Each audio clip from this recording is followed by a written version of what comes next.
pemui. Tapi kita duduk di sini maklum, oi, ni maklum main mengaji ni nama dia jihad lah maklum, oi.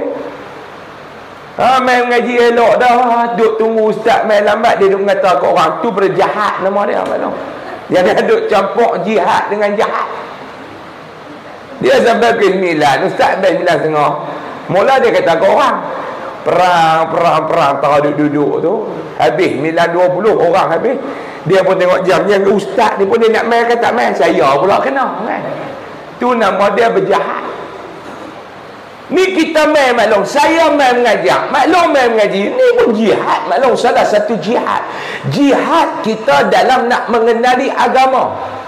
Saya nak tanya maklum, mau maklum tak main pagi ni, banyak kerja tak maklum boleh buat? Banyak, baju pun haram tak basuh lagi pagi ni, kes nak main mengaji. Tiada. Gaya duk pakai kelumbung nak main, orang tua tu pula dia duk buat lapar.